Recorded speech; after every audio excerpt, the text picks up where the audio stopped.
आपके railway NTPC exam को देखते हुए हमने आपके लिए पिछले सालों के पेपर की सीरीज को स्टार्ट किया है, क्योंकि पिछले साल के पेपरों से ढेर सारे क्वेश्चन जो है रिपीट करके आपके नेक्स्ट एग्जाम में पूछे जाते हैं। इसलिए सबसे पहले आपको पिछले साल का पेपर लगाना बहुत जरूरी है, क्योंकि रेलवे एनटीपीसी एग्जाम आपका अप्रैल 2025 में होने की संभावना है। इसलिए लगातार आपको क्वेश्चनों की प्रैक्टिस को करते रहना है। क्वेश्चन है, इसमें आपसे पूछा जा रहा है कि सहारा का रेगिस्तान जो है वो कहाँ पर स्थित है, आपको बताना है। तो चलिए सबसे पहले एक बार आप लोग प्रयास करें लगाने का। 4 ऑप्शन आपको दी गए। देखिए, कई लोग याद रखते हैं कि अफ्रीका में तो सहारा रेगिस्तान है, लेकिन कहाँ पर है ये उनको मालूम नहीं होता कि उत्तरी अफ्रीका में है कि दक्षिण अफ्रीका में है। सही ऑप्शन होगा सहारा का रेगिस्तान जो है ये उत्तरी अफ्रीका में आपका पड़ता है। कितना एरिया घेरे हुए हैं? 84 लाख वर्ग किलोमीटर का एरिया घेरे हुए है, ये भी आपको याद रखना है। और भारत का क्षेत्रफल कितना है? 32,87,263। मतलब कि भारत का जो क्षेत्रफल है वो 32 लाख वर्ग किलोमीटर है, और आपका 84 लाख वर्ग किलोमीटर किसका है? सहारा रेगिस्तान का।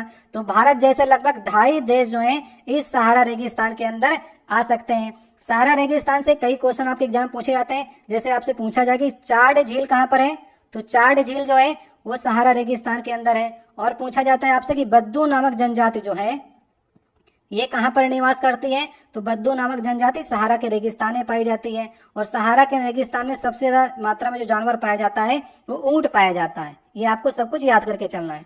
दक्षिण अफ्रीका की बात करें तो दक्षिण अफ्रीका में कालाहारी मरुस्थल है। कालाहारी मरुस्थल पूछेगा तो आपको दक्षिण अफ्रीका सही करना है। और यहाँ पर बुशमैन नामक जनजाति पाई जाती है, ठीक है। तो बुशमैन नामक जनजाति कहाँ पर रहती है? ये आपका दक्षिण अफ्रीका के कालाहारी मरुस्थल में रहती है। और यहाँ पर शुतुरमुर्ग सबसे ज्यादा मात्रा में पाए जाते हैं, ये भी आपको याद रखना है। ईरान की बात करेंगे तो ईरान में दश्ते लुट नामक रेगिस्तान है, दश्ते ए लुट, ठीक है। और ऑस्ट्रेलिया में तो कई आपके हैं, जैसे आपका ग्रेट सैंडी हो गया, ग्रेट विक्टोरिया हो गया, सिंपन हो गया, गिब्सन हो गया। तो इस प्रकार से ऑस्ट्रेलिया में कई आपके रेगिस्तान पाए जाते हैं। भारत में सबसे बड़ा रेगिस्तान जो है वो थार का मरुस्थल है। कितना एरिया घेरे हुए हैं? 2,60,000 वर्ग किलोमीटर का एरिया घेरे हुए है थार का मरुस्थल। तो भारत का सबसे बड़ा थार है। विश्व का सबसे बड़ा सहारा का रेगिस्तान है, जो कि आपका उत्तरी अफ्रीका में पड़ता है। तो इस प्रकार से इन सारे क्वेश्चनों को आपको तैयार करके चलना है। अभी इस समय सही ऑप्शन होगा तीसरा वाला। अगर आपको वीडियो अच्छा लगा तो वीडियो को लाइक कर दीजिएगा। पहली बार आप चैनल पर आए, चैनल को सब्सक्राइब कर दीजिएगा और बगल में लगे बेल आइकन को दबा दीजिएगा, ताकि नेक्स्ट वीडियो की नोटिफिकेशन जो है वो सबसे पहले आपके पास पहुंच सके। अब देखिए, नेक्स्ट हमारा दूसरा क्वेश्चन है। इसमें पूछा जा रहा है कि उन पशुओं को क्या कहा जाता है जो पौधों और पशुओं दोनों को खाते हैं। तो मांसाहारी जो होते हैं सिर्फ और सिर्फ पशुओं को खाते हैं तो मांसाहारी हो गए। शाकाहारी जो होते हैं सिर्फ पेड़ पौधे खाते हैं तो शाकाहारी में आते हैं। और पौधे और पशु जो दोनों खाते हैं उन्हें हम लोग कहते हैं सर्वाहारी। जिसमें आपका कौन आता है? इसमें आपका मनुष्य आता है। मनुष्य हो गया, आपका कुत्ता हो गया, बिल्ली हो गए, कौवे हो गए, ये सभी आपके सर्वाहारी में आते हैं। मांसाहारी में कौन आते हैं? जो सिर्फ मांस खाते हैं, मतलब कि सिर्फ और सिर्फ पशुओं खाते हैं। जैसे आपका शेर हो गया, बाघ हो गया, बाज हो गया, ये सभी आपके मांसाहारी में आते हैं। शाकाहारी में आते हैं जो पेड़ पौधे पर डिपेंड होते हैं। जैसे आपका गाय हो गया, बकरी हो गई, हिरन हो गए, खरगोश हो गए, हाथी हो गए, ये सभी आपके शाकाहारी में होते हैं। लेकिन सर्वाहारी जिसे हम लोग कहते हैं ओमनीवरस, उसमें आपका मनुष्य, कुत्ता, बिल्ली, कौवे होते हैं जो पौधे और पशुओं दोनों खाते हैं। तो सही ऑप्शन कौन सा हो जाएगा? सही ऑप्शन नंबर हमारा तीसरा हो जाएगा। नेक्स्ट देखिए, क्वेश्चन है कि कंप्यूटर की प्राथमिक मेमोरी कौन सी होती है, आपको बताना है। देखिए, कंप्यूटर में 2 प्रकार की मेमोरियां होती हैं, एक आपका प्राथमिक मेमोरी, एक आपका सेकेंडरी मेमोरी। तो प्राथमिक मेमोरी में भी आपका एक स्थायी मेमोरी होती है और एक आपका अस्थायी मेमोरी होती है, ठीक है। तो स्थायी मेमोरी में आपका रोम आता है और अस्थायी मेमोरी में आपका रैम आता है। तो आपके ऑप्शन में देखिए क्या रखा गया? रैम रखा गया है ना। यह है जरूर अस्थायी मेमोरी, लेकिन है आपका प्राथमिक मेमोरी में, ठीक है। सेकेंडरी मेमोरी में आपका जैसे आपका हार्ड डिस्क हो गई, मैग्नेटिक टेप हो गए, सीडी रैम हो गई, पेन ड्राइव हो गए, डीवीडी हो गए, जो आपके और ऑप्शन में रखे गए ना, ये सभी आपके सेकेंडरी मेमोरी में आते हैं। और प्राथमिक मेमोरी में बात करेंगे तो अस्थायी पूछेगा ना, तो रैम होगा। सही ऑप्शन नंबर हमारा दूसरा हो जाएगा। अब देखिए, नेक्स्ट क्वेश्चन है। इसमें भी एक कंप्यूटर से क्वेश्चन आया है। कौन सी एक इनपुट डिवाइस है, ये आपको बताना है। तो इनपुट डिवाइस होती है जिसे हम लोग निर्देश देते हैं। तो इनपुट करने में जो डिवाइस काम करती है वो आपको बताना है। तो सही ऑप्शन होगा माउस से हम लोग इनपुट करते हैं तो ये इनपुट डिवाइस हो जाएगी। इनपुट डिवाइसों में जैसे आपका माउस हो गया, कीबोर्ड भी आपका आता है, स्कैनर आता है, लाइट पेन आता है, टच स्क्रीन आता है। तो इनसे हम सभी निर्देश देते हैं। तो निर्देश देने वाले को हम लोग इनपुट डिवाइसों में रखते हैं और जिससे हमको रिजल्ट मिलता है उसे हम लोग कहते हैं आउटपुट डिवाइस, जिसमें आपका स्पीकर हो गया, प्रिंटर हो गया, मॉनिटर हो गया, ये सभी आपके प्रोसेस के उपरांत हमें रिजल्ट देते हैं, तो वे आपके आउटपुट डिवाइस होते हैं।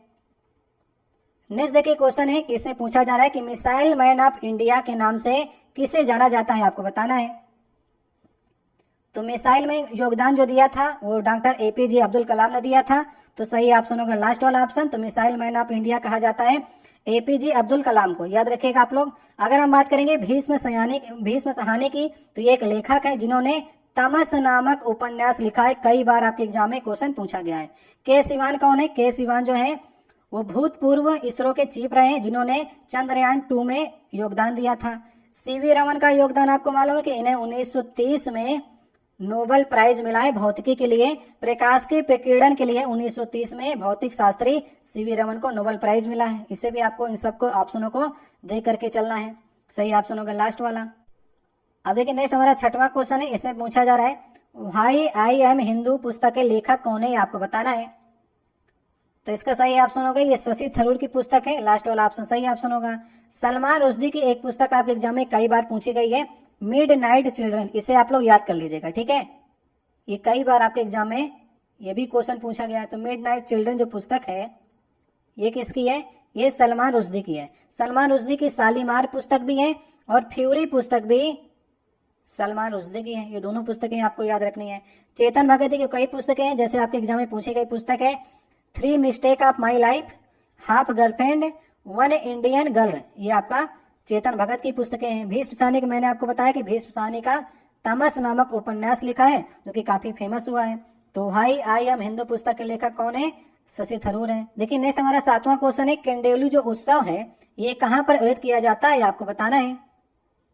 इसका सही ऑप्शन होगा ये पश्चिम बंगाल में आपका लगता है। यहाँ पर एक विशाल मेला लगता है क्योंकि वहां पर केंडोली नामक गांव है और वहीं पर ये आपका मेला लगता है पश्चिम बंगाल में। और किसकी याद में ये मेला आपका लगाया जाता है? कवि जयदेव की याद में ये उत्सव मनाया जाता है, ठीक है।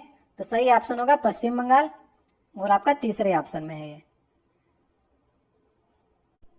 नेक्स्ट देखिए आठवां क्वेश्चन है। इसमें आपसे पूछा जा रहा है कि Tata institute of fundamental research ये कहाँ पर स्थित है, आपको बताना है। 4 ऑप्शन आपको दिए गए। सही ऑप्शन होगा स्थित है आपके मुंबई में, जिसे हम लोग शॉर्ट में TIFR के नाम से भी जानते हैं। और यहाँ पर किस चीज की पढ़ाई होती है? गणित कंप्यूटर के अनुसंधान संबंधी जो कोर्स चलाए जाते हैं वो Tata institute of fundamental research में ही चलाए जाते हैं। सही ऑप्शन होगा इसका मुंबई।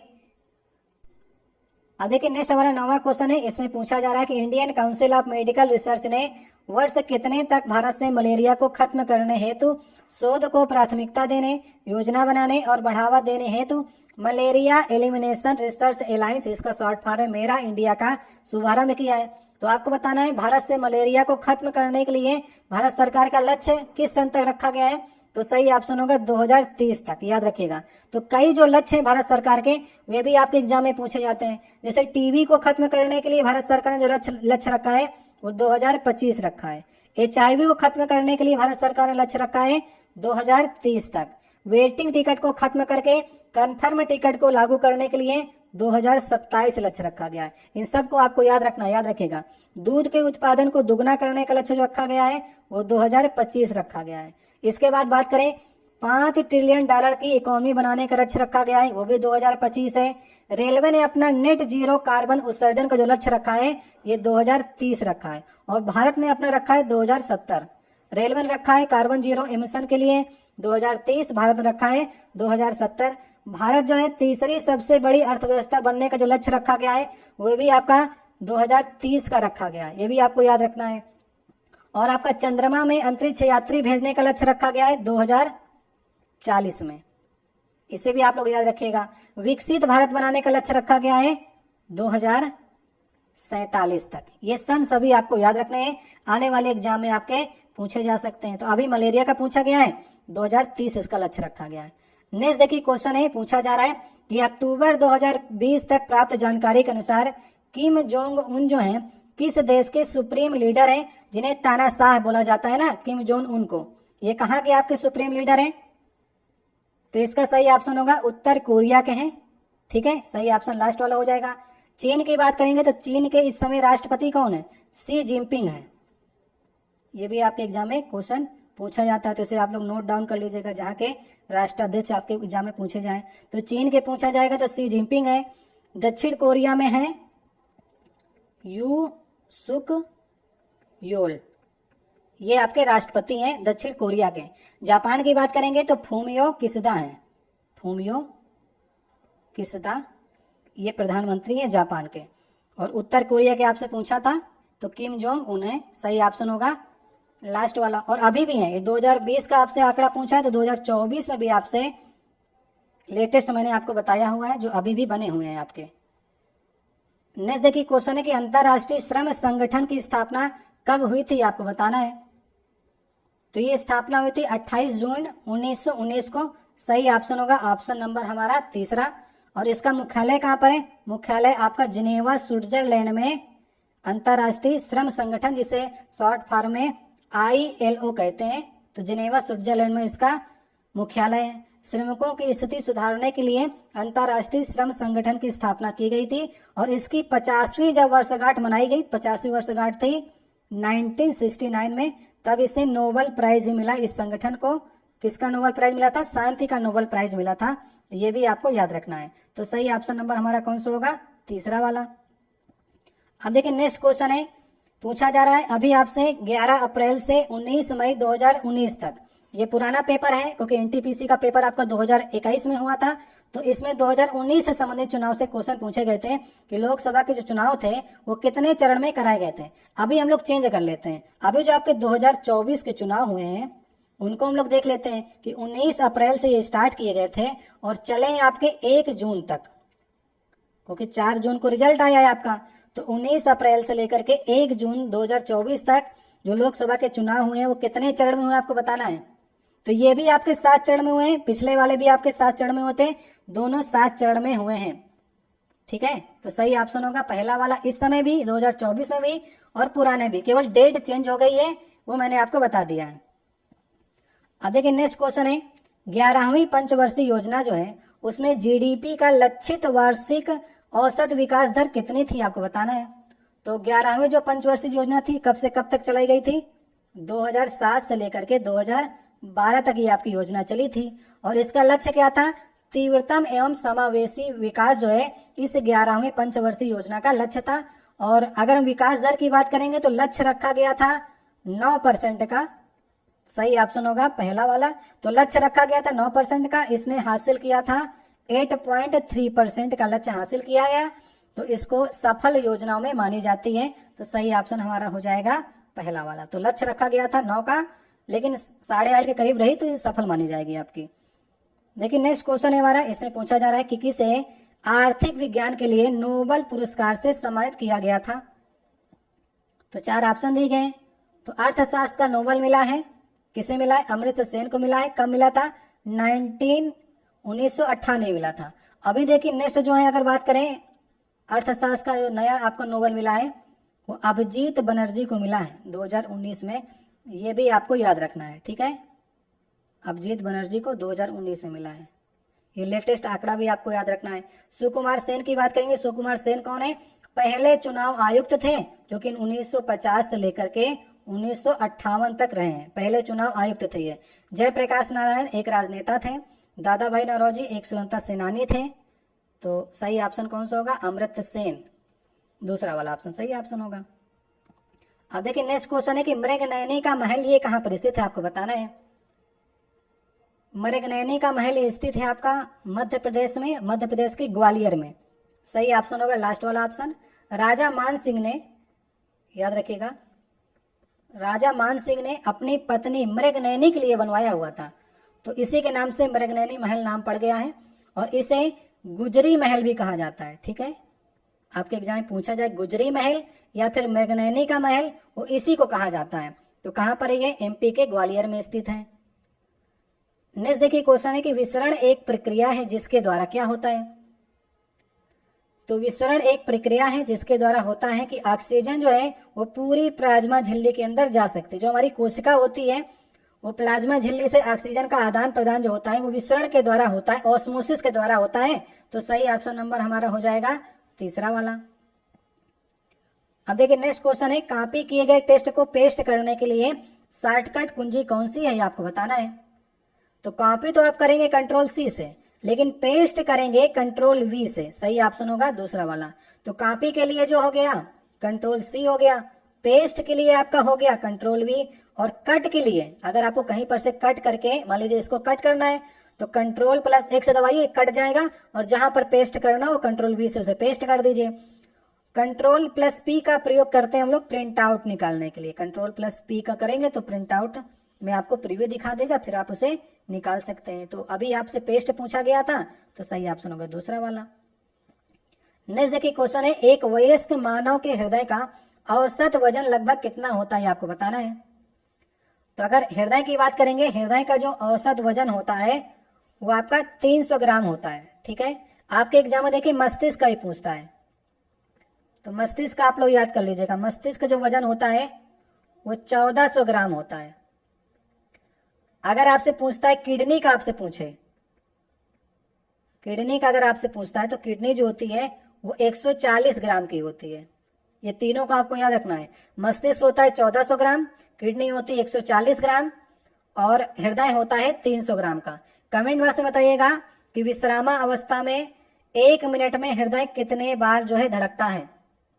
ऑप्शन आपको देख रहे हैं 60, 70, 72, 74। आप लोग बताइएगा विश्रामावस्था में 1 मिनट में हृदय कितनी बार धड़कता है। इसे आप लोग कमेंट बॉक्स से बताने का प्रयास करेगा। मैंने ऑप्शन आपको देने का प्रयास किया, देखते हैं कितने लोग जो है इसका सही जवाब दे पाते हैं। अब देखिए नेक्स्ट क्वेश्चन है, इसमें पूछा जा रहा है इनमें से किसने पहली बार जो है यूनाइटेड नेशन शब्द का इस्तेमाल किया था, ये आपको बताना है। तो अगर हम बात करेंगे पहली बार शब्द जो दिया था वो फ्रैंकलिन डी रूजवेल्ट ने दिया था। सही ऑप्शन नंबर हमारा दूसरा हो जाएगा। ये उस समय अमेरिका के तत्कालीन जो थे वो राष्ट्रपति थे, क्योंकि यूनाइटेड नेशन का गठन कब किया गया था, 24 अक्टूबर 1945 को गठन किया गया था, और उस समय ये अमेरिका के राष्ट्रपति थे। तो यूनाइटेड नेशन शब्द को जो गढ़ा था वो फ्रैंकलिन डी रूजवेल्ट ने गढ़ा था। इसे आपको याद रखना है। और कितने देश हैं आपके यूनाइटेड नेशन में, 193 देश हैं। संस्थापक देशों की बात करेंगे तो 51 देश संस्थापक देशों में थे, जिसमें आपका भारत भी शामिल है। और इसका हेडक्वार्टर कहाँ पर है, न्यूयॉर्क में हेडक्वार्टर है, याद रखिएगा। और यूनाइटेड नेशन का जो मुख्यालय है इसको बनाने के लिए 17 एकड़ की जमीन किसने दान में दी थी, ये भी कई बार एग्जाम में आपसे क्वेश्चन पूछा गया है। तो रॉकफेलर, ये नाम आप लोग याद रखिएगा। रॉकफेलर ने 17 एकड़ की अपनी जमीन को दान में दिया था यूनाइटेड नेशन का मुख्यालय बनाने के लिए। ये सारे क्वेश्चन आपको याद करके चलने हैं। अब देखिए नेक्स्ट हमारा 20 नंबर क्वेश्चन है। इसमें पूछा जा रहा है कि भारतीय राष्ट्रीय कांग्रेस के अधिवेशन में भारतीय राष्ट्रगान को पहली बार किस वर्ष गाया गया था, आपको बताना है। देखिए आपके एग्जाम में राष्ट्रगान ही पूछा जाता है और राष्ट्रगीत ही पूछा जाता है। राष्ट्रगान पूछा जाएगा तो 1911 सही करिएगा। यह अधिवेशन कहाँ पर हुआ था, कलकत्ता में हुआ था, और पहली बार राष्ट्रगान गाया गया था, याद रखिएगा। उस समय कौन थे अध्यक्ष कांग्रेस के, ये भी आपके एग्जाम में पूछा जाता है। तो पंडित विशन नारायण धर थे। विशन नारायण धर जो थे उस समय कांग्रेस के अध्यक्ष थे, ये भी याद रखिएगा। अगर आपसे राष्ट्रगीत पूछता है, राष्ट्रगीत जो है वो पहली बार किस अधिवेशन में गाया गया था, तो 1896 के अधिवेशन में 12वां अधिवेशन था, और इसकी अध्यक्षता कर रहे थे रहीमतुल्ला सहानी।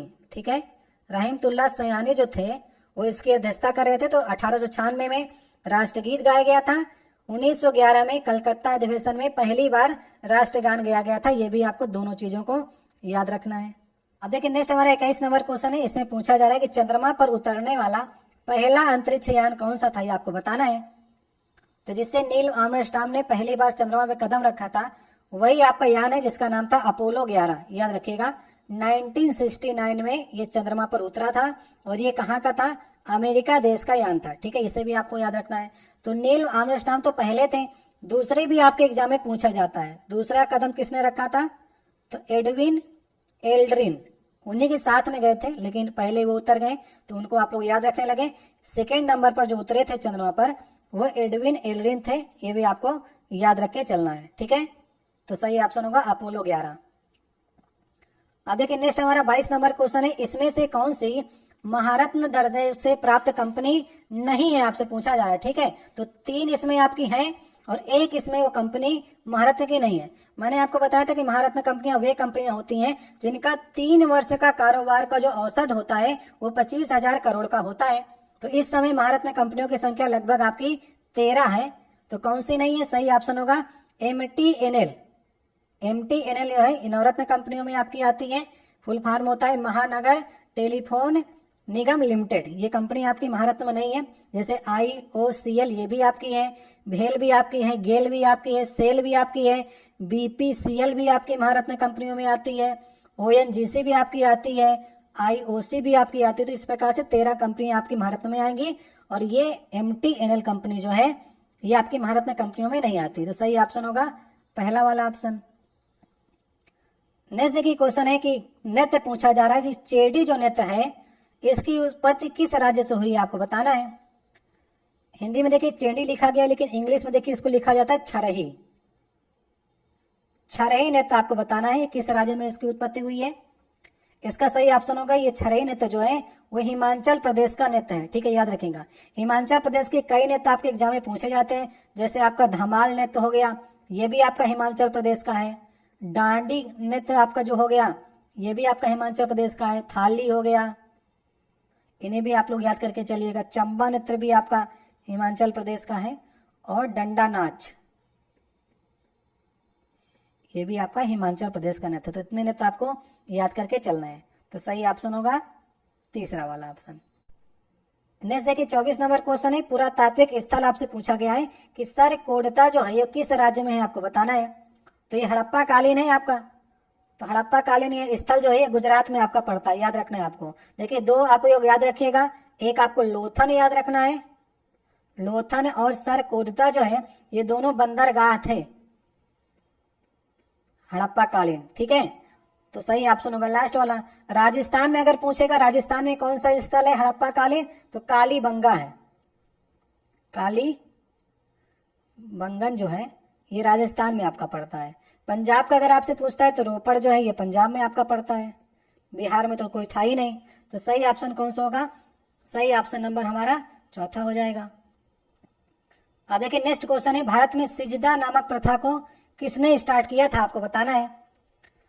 तो सिजदा और पैबोस ये दोनों को आपको याद रखना है। सिजदा और पैबोस को भारत में स्टार्ट किया था किसने, बलवन ने स्टार्ट किया था। सही ऑप्शन होगा तीसरा वाला ऑप्शन। ये किसका गुलाम था, ये इल्तुतमिश का गुलाम था, ये भी आपको याद रखना है। और ये सिजदा और पैबोस जो थी ये ईरानी प्रथा थी। और नवरोज त्योहार मनाना किसने स्टार्ट करवाया था, नवरोज त्योहार मनाना भी आपका बलवान ने ही स्टार्ट कराया था। ये भी आपके एग्जाम में क्वेश्चन पूछा गया है। तो ये सभी आपके गुलाम वंश के हैं। तो गुलाम वंश कब से कब तक था, 1206 से लेकर के 1290 तक आपका गुलाम वंश था, जिसमें ऐबक आया। उसके बाद ऐबक जो था वो गौरी का गुलाम था। उसके बाद इल्तुतमिश आया, फिर उसकी बेटी रजिया सुल्तान आई। इस प्रकार से आप लोग गुलाम वंश को पढ़ते रहोगे। तो सिजदा और पैबोस जो स्टार्ट कराया था वो बलवान ने कराया था। अब देखिए नेक्स्ट हमारा 26 नंबर क्वेश्चन है, इसमें पूछा जा रहा है कि स्वतंत्र भारत के पहले गवर्नर जनरल कौन थे, आपको बताना है। तो स्वतंत्र भारत के अगर आपसे पूछता है तो लॉर्ड माउंटबेटन थे, ये आपको याद रखना है। अगर स्वतंत्र भारत के पहले भारतीय अगर यहाँ पर लगा दे, अगर यहाँ पर भारतीय लगा देता है तो C गोपालचारी को आपको सही करना है। लेकिन स्वतंत्र भारत के अगर पहले पूछेगा तो लॉर्ड माउंटबेटन को, भारतीय लगा देगा तो C गोपालचारी को। इन दोनों में आपको कंफ्यूज नहीं होना है। अब देखिए नेक्स्ट हमारा 27 नंबर क्वेश्चन है, इसमें पूछा जा रहा है कि भारत की संविधान सभा की पहली बैठक जो है ये कब आयोजित की गई थी, आपको बताना है। तो संविधान सभा की पहली जो बैठक हुई थी वो 9 दिसंबर 1946 को नई दिल्ली में की गई थी। इसी दिन जो सबसे बुजुर्ग व्यक्ति थे सच्चिदानंद सिन्हा को अस्थायी सदस्य बनाया गया था। इसके बाद है कि 11 दिसंबर को बैठक जब हुई तो स्थायी अध्यक्ष के रूप में किसे बनाया गया, डॉक्टर राजेंद्र प्रसाद को स्थायी अध्यक्ष बनाया गया संविधान सभा का। और आपको डेट याद रखना है 13 दिसंबर। 13 दिसंबर की डेट याद रखिएगा, क्योंकि इस दिन उद्देश्य प्रस्ताव को जवाहरलाल नेहरू ने पेश किया था। तो 3 डेटें आपको याद रखनी है। 9 दिसंबर को पहली बैठक हुई जिसमें सच्चिदानंद सिन्हा को अस्थायी अध्यक्ष बनाया गया, और पहली आपकी बैठक थी 11 दिसंबर को स्थायी अध्यक्ष बनाया गया डॉक्टर राजेंद्र प्रसाद को। 13 दिसंबर को जवाहरलाल नेहरू ने उद्देश्य प्रस्ताव पेश किया था और ये आपका स्वीकृत कब हुआ था? नेक्स्ट ईयर आपका 22 जनवरी 1947 को उद्देश्य प्रस्ताव जो प्रस्तुत किया गया था जवाहरलाल नेहरू के द्वारा, ये स्वीकृत हुआ जाकर के 22 जनवरी 1947 को। तो ये डेटें आपको याद करके चलनी है। अभी एक पूछी गई है, आने वाले एग्जाम में नेक्स्ट भी पूछी जा सकती है। अब देखिए नेक्स्ट क्वेश्चन है कि फोटोप्लाज्म शब्द किसने गढ़ा था, ये आपको बताना है। तो फोटोप्लाज्म क्या होता है? हिंदी में कहते हैं इसे जीव द्रव्य कहते हैं। जो कोशिका के अंदर पाया जाने वाला अर्ध तरल पदार्थ जो होता है उसी को हम लोग फोटोप्लाज्म कहते हैं। तो इसको जो इस शब्द को जिसने गढ़ा था उसका नाम है पुरकिंजे। सही ऑप्शन होगा ऑप्शन नंबर दूसरा। कब गढ़ा था? 1839 में गढ़ा था। दूसरा ऑप्शन सही ऑप्शन होगा। मेंडल का नाम आप जानते हैं किसके लिए आता है? अनुवांशिकी के लिए जो नाम आता है वो मेंडल का नाम आता है। ठीक है। डार्विन ने डार्विनवाद दिया था। रॉबर्ट हुक का नाम आता है किसके लिए? कोशिका की खोज के लिए। 1665 में इन्होंने कोशिका की खोज की थी। कई बार आपके एग्जाम में क्वेश्चन पूछा गया, तो एक क्वेश्चन से हमको कई क्वेश्चन तैयार करके चलने हैं। नेक्स्ट देखिए क्वेश्चन है कि इंदिरा गांधी अंतरराष्ट्रीय हवाई अड्डा ये कहां पर स्थित है, आपको बताना है। तो इंदिरा गांधी अंतरराष्ट्रीय हवाई अड्डा ये आपका स्थित है नई दिल्ली में। मुंबई में कौन सा आपका हवाई अड्डा है? छत्रपति शिवाजी अंतरराष्ट्रीय हवाई अड्डा, ये आपका मुंबई में पड़ता है। चंडीगढ़ में कौन सा है आपका? शहीद भगत सिंह के नाम से इंटरनेशनल एयरपोर्ट जो है आपका वो चंडीगढ़ में है। चेन्नई में है आपका अन्ना अंतरराष्ट्रीय हवाई अड्डा। तो चारों ऑप्शन के आपको हवाई अड्डे मैंने आपको बता दिए किन के नाम से ये आपके हवाई अड्डे रखे गए। ठीक है। तो इस समय सही ऑप्शन कौन सा होगा? ऑप्शन नंबर तीसरा। अब देखिए नेक्स्ट क्वेश्चन है कि चौरी चौरा कांड जो है ये किस वर्ष हुआ था, ये आपसे पूछा गया है। तो इसकी देखिए एग्जैक्ट डेट पूछता है। तो सही ऑप्शन तो 1922 होगा, लेकिन आप लोग इसका महीना और डेट याद कर लीजिएगा। 5 फरवरी 1922 को गोरखपुर के जिले में चौरी चौरा नामक स्थान पर किसानों के एक जुलूस पर पुलिस वालों ने जब गोलियां चलाई थी तो पुलिस वालों को थाने के अंदर बंद करके लगभग 22 पुलिस वालों को जिंदा जला दिया गया था इस चौरी चौरा कांड में।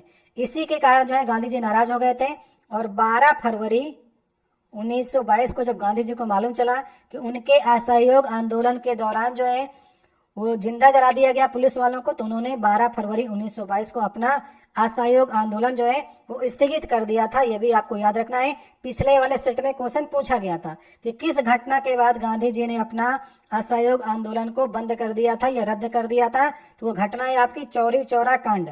ठीक है, इसे आपको याद करके चलना है। तो सही ऑप्शन कौन सा होगा? सही ऑप्शन नंबर पहला हो जाएगा। अब देखिए नेक्स्ट क्वेश्चन है कि नंदा देवी राष्ट्रीय उद्यान किस राज्य में स्थित है। तो नंदा देवी राष्ट्रीय उद्यान जो है ये आपका उत्तराखंड में है।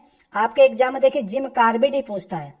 अभी जिम कार्बेट का नाम जो है वो चेंज कर दिया गया है। तो जिम कार्बेट राष्ट्रीय जो आपका उद्यान है ये आपका कहाँ पर है? ये भी आपका उत्तराखंड में है। इसका नाम चेंज करके आप कर दिया गया है रामगंगा नेशनल पार्क। ठीक है, तो रामगंगा नाम से कर दिया गया है। पहले इसका नाम था हेली नेशनल पार्क। ये भी आपको याद रखना है। ठीक है, उत्तर प्रदेश की बात करेंगे तो उत्तर प्रदेश में दुधवा राष्ट्रीय उद्यान है और चंद्रभागा अभ्यारण्य है, ये भी आपको याद रखना है।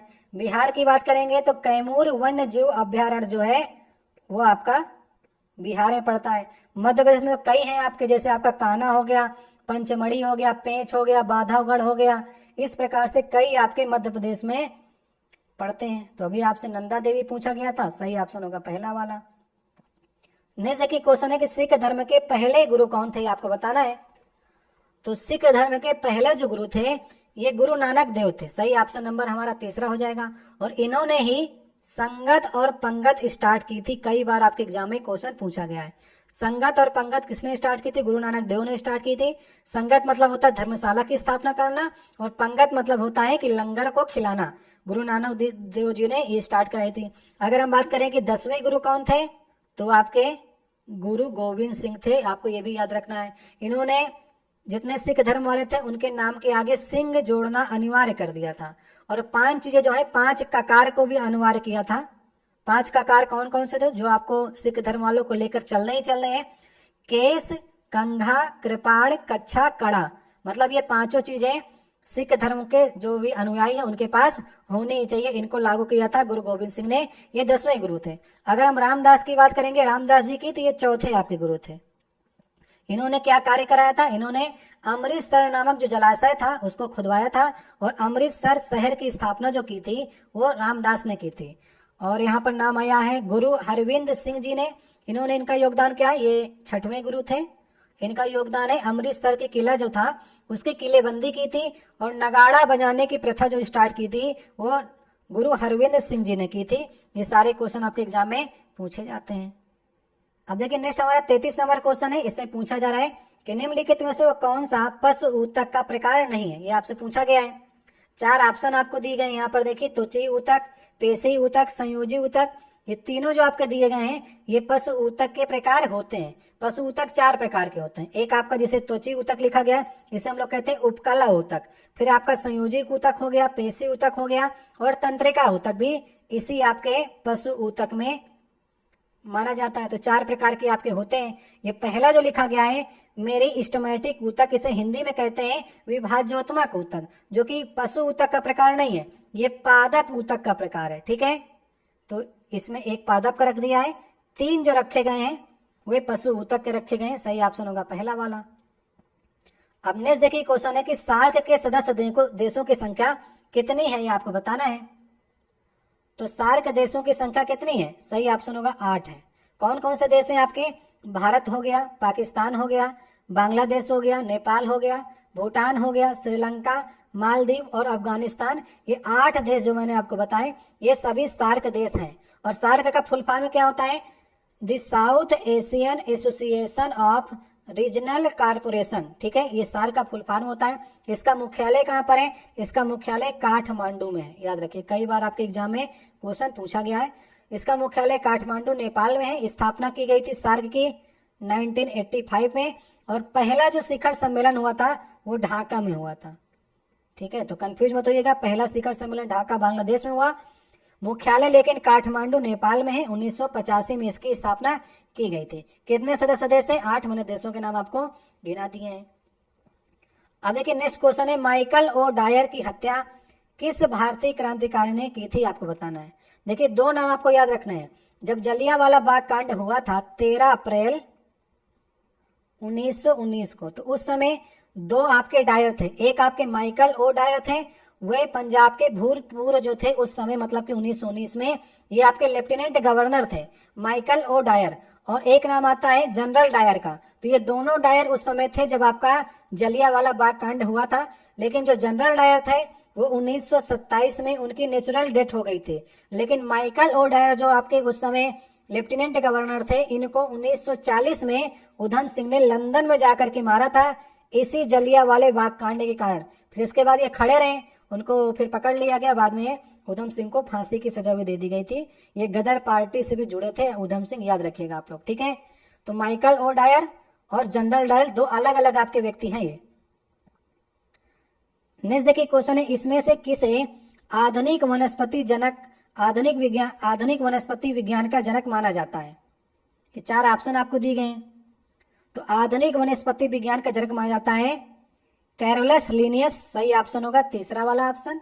इन्होंने 1753 में द्विनाम पद्धति दी थी। इन्हें फादर ऑफ टेक्सोनॉमी भी कहा जाता है, क्योंकि वर्गीकी का पिता जो है वो कार्ल लिनियस या फिर कैरोलस लिनियस को माना जाता है। ये भी आपको याद रखना है।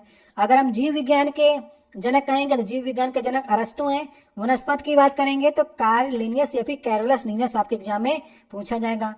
और यहाँ पर मिंडल है, मिंडल ने अनुवंशिकता की खोज की थी। लुइस पास्चर ने रेबीज के टीके की खोज की थी। कई बार आपके एग्जाम में क्वेश्चन पूछा गया है। एडवर्ड जेनर ने किसकी खोज की थी? चेचक के टीके की खोज जो है वो एडवर्ड जेनर ने की थी। ये सब कुछ आपको याद करके चलना है। अब देखिए नेक्स्ट क्वेश्चन है, निम्नलिखित में से कौन सी झूठ का पता लगाने वाली मशीन है? तो जो झूठ का पता लगाती है मशीन उसका नाम होता है पॉलीग्राफ। ये आपके हर जगह लगाई जाती है, रक्तचाप में, नाड़ी में, श्वसन की जगह पर, और ये त्वचा की हलचल को पहचानती है। लेकिन अब कई आपके क्रिमिनल ऐसे आ गए हैं जो पॉलीग्राफ को भी झूठा साबित कर देते हैं। कोई जो है हलचल ही नहीं करता उनका शरीर। तो मतलब आपसे कोई प्रश्न पूछा जाएगा जिससे आपके मस्तिष्क के रक्तचाप में, नाड़ी में, श्वसन में, आप उसको अगर गलत उत्तर देने का प्रयास करेंगे तो उसमें हलचल होती है। इसी से पॉलीग्राफ टेस्ट किया जाता है और इसके लिए कोर्ट की परमिशन लेनी पड़ती है। ऐसे आप नहीं कर सकते, कोर्ट कहेगा तभी पॉलीग्राफ टेस्ट जो है ये कराया जाता है। सही ऑप्शन होगा ऑप्शन नंबर तीसरा। अगर हम बात करेंगे टेलीस्कोप की, तो टेलीस्कोप जो है ये दूर की वस्तुओं को देखने के लिए टेलीस्कोप का प्रयोग किया जाता है। फोटोमीटर का प्रयोग जो है चमक को नापने के लिए किया जाता है और टैकोमीटर का प्रयोग जो है वो घूमने की दर को मापने के लिए किया जाता है। ये भी आप लोग देख लीजिएगा, ठीक है। तो सही ऑप्शन है लाई डिटेक्टर जो मशीन है उसे कहते हैं पॉलीग्राफ। नेक्स्ट देखिए क्वेश्चन है कि उज्जैन में अगला कुंभ मेला जो है किस वर्ष आयोजित किया जाएगा, ये आपको बताना है। अगला मतलब कि पिछला वाला देखिए 2016 में हुआ था, तो 12 साल जोड़ लीजिए कुंभ मेला के लिए।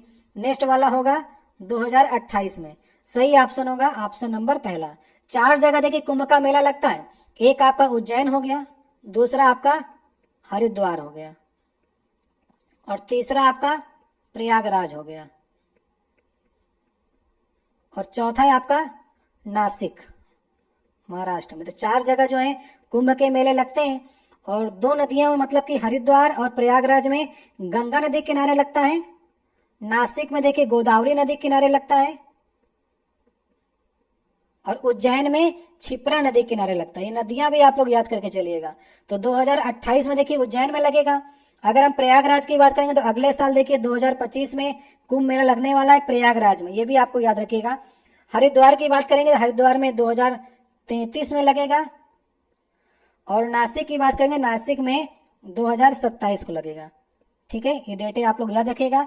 12 साल में देखिए कुंभ मेला लगता है और 6 वर्ष में अर्ध कुंभ लगता है और महाकुंभ जो है वो 144 साल में महाकुंभ लगता है, क्योंकि 12-12 साल के 12 चक्रों के बाद जो है ये आपका महाकुंभ लगता है, ठीक है, याद रखेंगे। और कुंभ मेला क्यों मनाया जाता है ये भी आपके एग्जाम में पूछ सकता है।